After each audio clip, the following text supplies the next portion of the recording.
Hi everyone, welcome to another episode of Outgrow's Marketer of the Month. I'm your host, Dr. Saksham Sharda.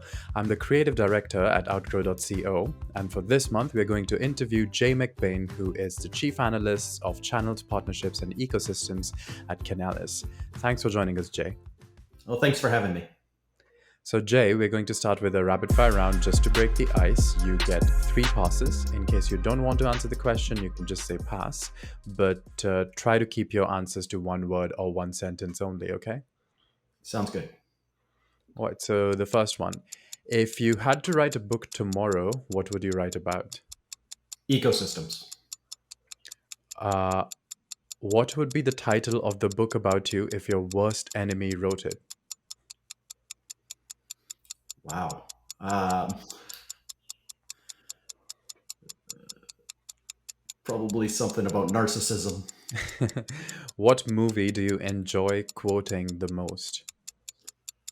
Uh, with my family, planes, trains, and automobiles. In my work life, probably Top Gun. What is your ideal way to spend a birthday? Just had my 50th birthday. Traveling the world. Okay. At what age do you want to retire? 12 years from now, 62. How long does it take you to get ready in the mornings? About 12 seconds. Most embarrassing moment of your life?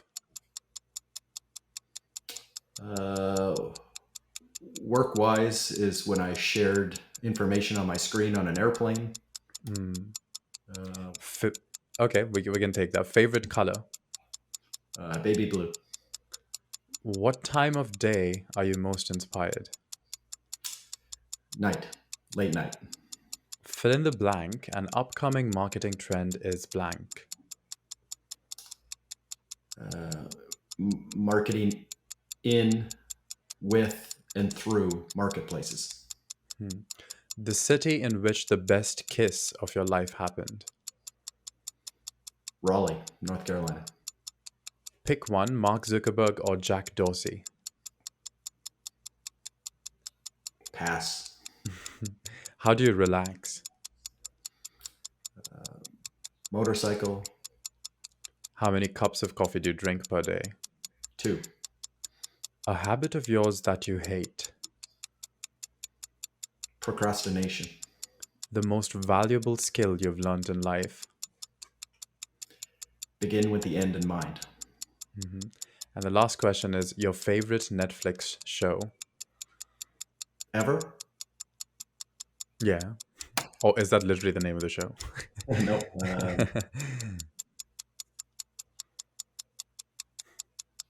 Trying to think of what was on Netflix. Queen's Gambit. Okay. Well, that was the end of the rapid fire round. I think you had just one pass, so you win a car. Just kidding, you don't win anything. I'm not Uh, choosing. I'm not choosing Facebook over Twitter. yes. A lot of people passed that one actually, so that was a good pass. So moving on to the long form questions. The first one is so you've mentioned how difficult it is for the channel chief to manage more than 90 operational and strategic components under time constraints. So which skill sets, in your opinion, are necessary to advance in this particular role? Yeah. So the channel chief, which has been synonymous with transactional or resell channels, actually has close to 100 elements in the program. We now have chief partner officers. There's over a dozen of them that have been hired at big companies. And they even have a bigger challenge under time constraints, which is that they're running not only the transactional channel, but they're running tech alliances and strategic alliances and business alliances, influence channels before that point of sale, transaction assist channels during the initial subscription, and then long term retention channels. So I'd say 90 things have probably turned into about 200 things that you're managing concurrently. And I create the tech stack, which allows these leaders to automate many of these and kind of remove them from day to day human activities. And so, which skill sets do you think would be necessary to advance in this particular role? Yeah, so this has actually been studied. The Harvard Business Review calls this role, from a skill perspective, more of a general management or a CEO type. where you may have marketing, channel marketing and channel sales and operations and finance and other things reporting into you. So skills wise, it's not a see a bear, shoot a bear type of role. It's managing multiple different elements in parallel. And many of the elements that you're managing actually don't report directly to you. They're third party companies that obviously are out for themselves as well. So very tricky in terms of leadership. And one of the quickest ways to drive growth, I guess, is through partnerships. And the best way to support this process is by developing a channel software stack. So, what additional measures do you think are crucial to accelerating this growth even further? Well, every customer of every marketer that's out there, whether it's a prospect or a current customer, currently has 7 partners on average that they trust. And the average channel marketer, for example, may know one or less of those 7. So, one of the ways to further expand business as well as get new opportunities is find more of these partners that are influential and super connected within your potential customers. So it's a franchise model where you can sell, hamburgers or donuts or coffee, but if you end up building a restaurant on every street corner in every town around the world, you sell a lot more. And so partnerships are that same level of scale that you can get from working with others. And so, how does one go about finding these particular partners that you're talking about? Yeah, so I spend a lot of time on a community approach. In Mm. every market, there's basically a top-down approach, which the top partners, they might be system integrators like an Accenture, Deloitte. It could be big resellers like a CDW. There's 20 different kinds of partners by business model. And the top ones are pretty easy to find because many of them are Fortune-sized companies. The bottom up, though, is based on what they read, where they go, and who they follow. So I track 14 different spheres of influence, and these spheres are things like magazines and events and associations, analysts like myself, and podcasts like this. So there's 14 different ways, and if you can capture them at the point or the watering hole that they're at, and understand the other influencers at that watering hole, you can actually build a very powerful, inexpensive model of covering your world of end customers as well as potential partners. And are there any tools or platforms online where you can find these water holes where everyone's gathering and it's easy to find out where they are? Yeah, so the channel landscape has the one that I publish has 223 companies who many of them help on the recruitment side, whether it's network effects or whether it's kind of finding these watering holes. There's also basic marketing tactics using things like Google to go find what people are reading and following the breadcrumbs, following their social accounts and following other things to go find out where they go, what they read or listen to, and who they follow. So there's algorithms in place where I think every channel marketer, every marketer in the future is going to have to get better at understanding all the logos, understanding all these spheres of influence and all the places in there.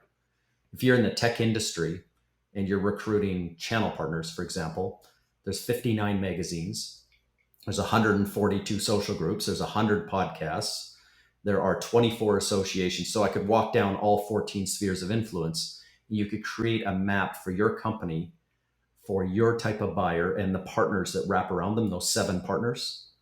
And it's actually, once you get to the law of a few, the people that are driving, sitting on the board of these associations, speaking in Las Vegas on stage, recording these types of podcasts on the front cover of these magazines. If you actually go through and run an algorithm and give people points, you should know who the 100 most super connected, influential people are in your target buyer.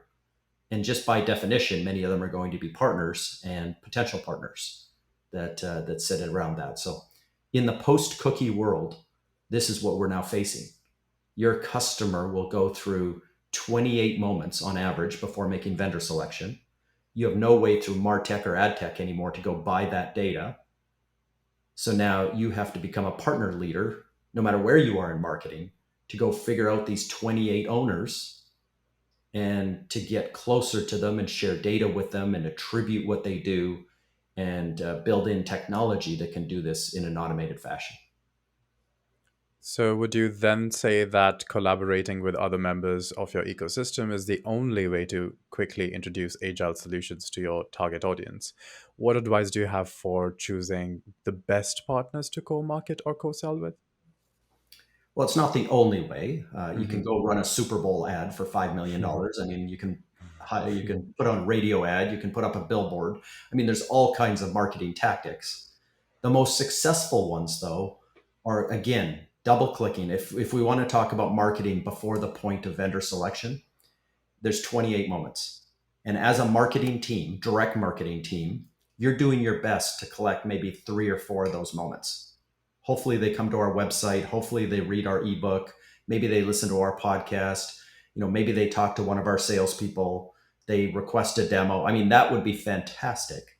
But as we all know, that doesn't happen often enough.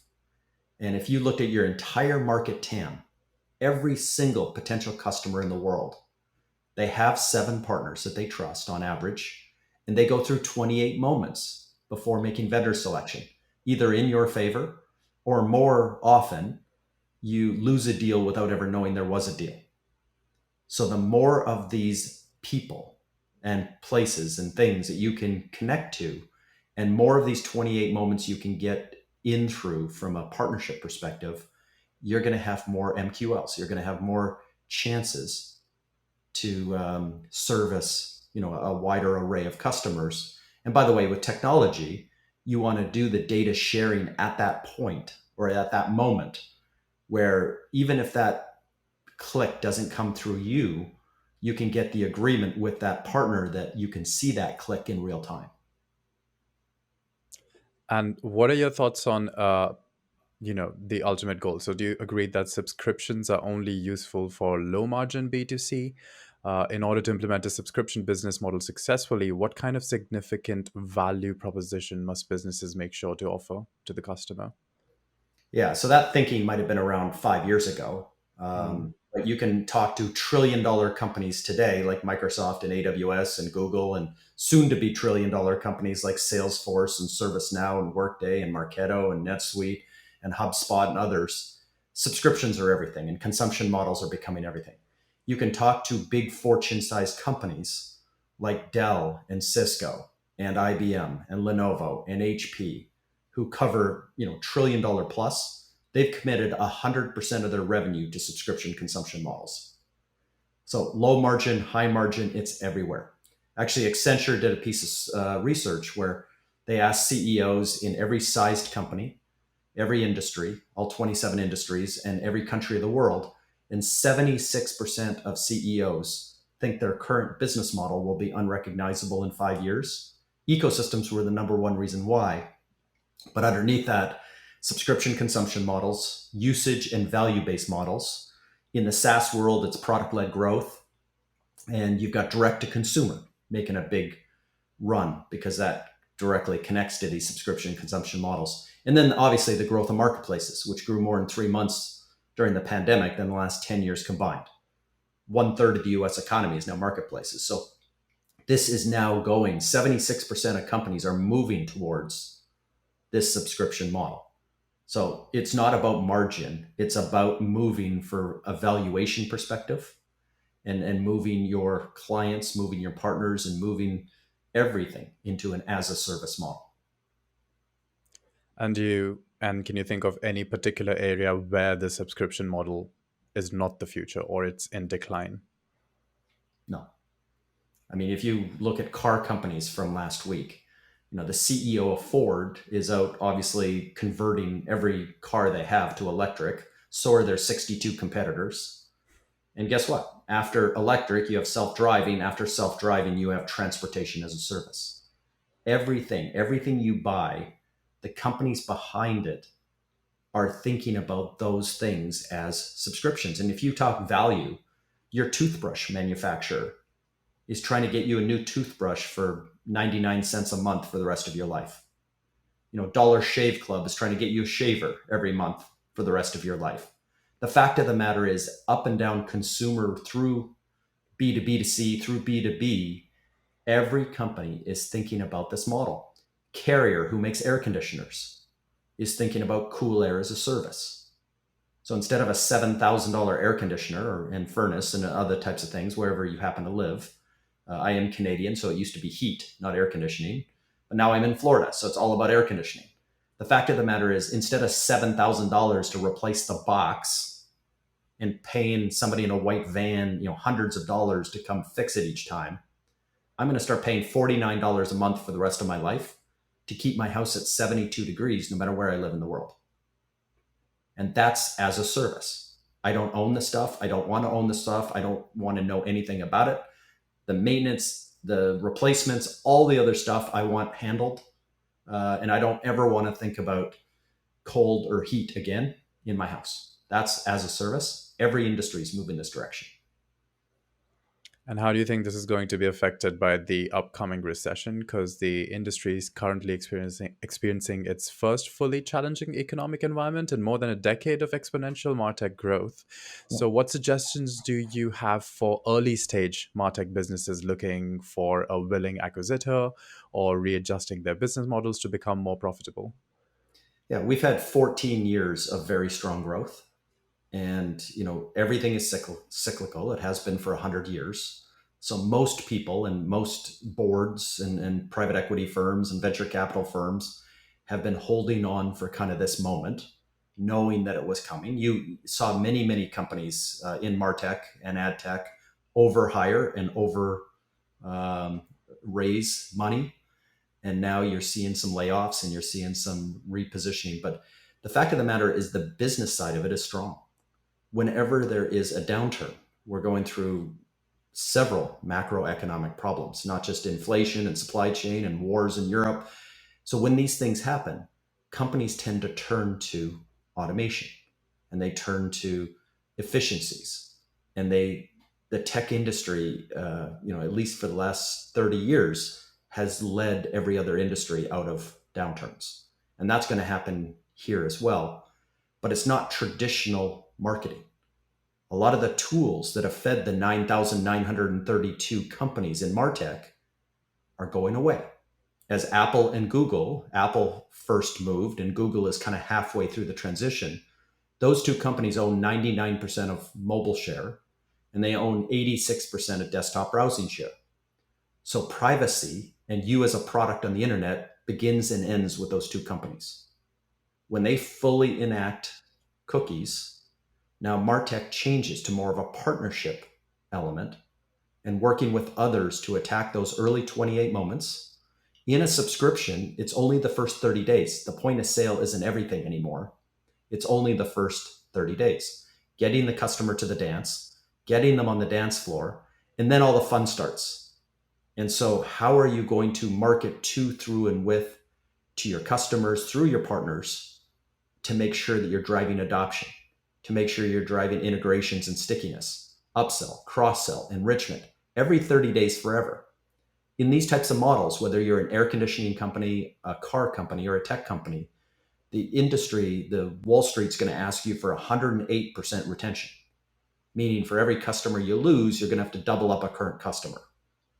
So this is the future. And so marketing isn't a pre-sale activity anymore. You're always marketing, and your customer base is a customer for life. The economics are different.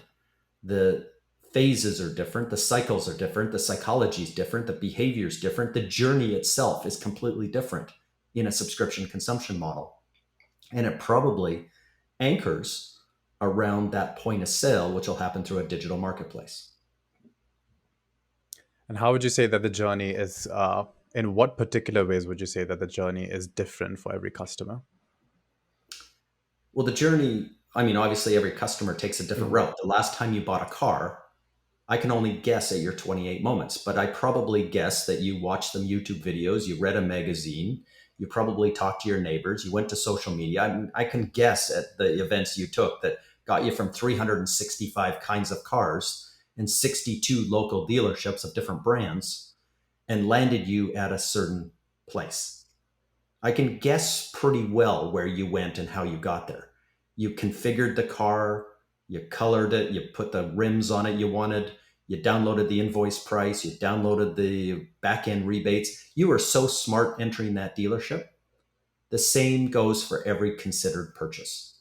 For every mattress you buy, for every car you buy, for every piece of software or hardware technology you buy, anything considered, you're going to go through these moments. We know more about these moments than ever before, but we know most of these moments, almost all of them, are done by others. And those others need to be recruited and onboarded, and we need to nurture them so that there's some sort of co innovation or value creation or network effects that we can both take advantage of. 1 + 1 = 3, that we can both go at it together. And so, would you agree then, speaking of traditional marketing, would you agree that even in the current economic environment, the digital transformation of marketing is far from over, and that it continues to be one of the most effective tools available to businesses worldwide for acquiring and retaining customers? Yeah, well, I think there's a number set of tools. Obviously, the MarTech tools are growing. You've watched that MarTech stack almost reach 10,000 this year. For the next decade, we're going to continue to refine ourselves around this new buyer. In 4 years, the majority buyer in every considered purchase industry will be a millennial. So there is different psychology, different behaviors that we have to not only monitor, measure, and manage, but we have to execute. And the fact of the matter is, this is now kind of the decade of the ecosystem where we have to manage and measure and monitor and manage others to do that and work with. So marketing isn't as much as a departmental, closed in, hermetically sealed environment as it once was. And partnerships now aren't just getting out to social media. It's not getting out to some of the marketing influencers. It's truly a partnership game where it's not a list, it's not an email blast, it's not a social campaign, it's not search engine optimization as much as it is looking at all of these other partners in the game. So it will be running parallel with many of the other things. And like I said, that's before the point of sale, getting the customer to the dance, getting them on the dance floor and keeping them dancing all night long will become just as much as marketing KPIs as anything else. How you market to, through, and with your technology integration partners is going to be key. I talked about cars. They're selling computers on wheels now. Like, these aren't cars. That technology, the air conditioning, is basically a computer wrapped around a fan and condenser that's plugged into the side of your house. Every company in every industry is becoming a tech company. The tech industry is based on an integration first, API first environment. So if I'm a marketing person and I work for Mercedes-Benz, 79% of car buyers now will not buy a car unless it has Apple CarPlay. And if you saw a month ago, Apple CarPlay 2. So it doesn't matter what engine and what design and what beautiful brand we built over 100 years. If we don't have a certain integration partner, they're going to walk across the street and buy a BMW. This is the new world, and we are integration first buyers. You look in the MarTech stack, integrations have become the number one thing people need above cost and support and all the other things. And so as a marketer, I got to think through these technology integrations. And if Apple would say something nice about Mercedes-Benz, that would go a long way to connect those buyers, at least 4/5 of them, to say, not only do I want CarPlay, but I need that inside a beautiful leather wrapped cabin. And so, what, in your opinion, would be the possible dangers of this kind of integration of tech into everything? Any The possible? danger is your partner becomes more powerful than you do. I've got 100 years building really nice cars, and then all of a sudden, whatever radio it has becomes more important than the car. So the integration is that the big tech companies, the big five, become more and more powerful and maybe take over the brand, or in some cases, if you're an Amazon, for example, they might acquire a competitor or you and go directly and compete with you. and that's what can happen in integrations as well. So this is a world where these big five tech companies are all thinking about rolling out their own car brands.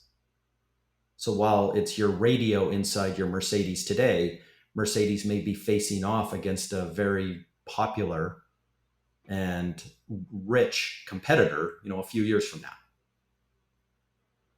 And so, what's the answer to this perceived monopolization of everything? Is there a way, because it's not yet started, is there a way it can be channeled towards something that is not as dangerous as it seems with monopolization?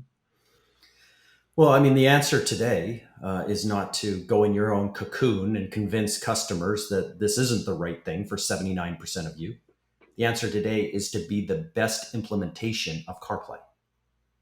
And it's connected into so many places that you're putting so much engineering into it that you actually have, for 79% of buyers, you have the best implementation connected to the nicest looking car with the best other technology in it, that it just makes sense that when you buy your iPhone, for example, all of a sudden there's a little app in there allowing you to subscribe to your new car.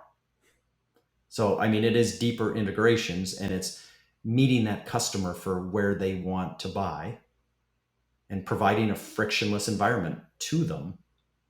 And, understand that these trends are, not future looking trends. They're absolutely underway and getting out in front of them.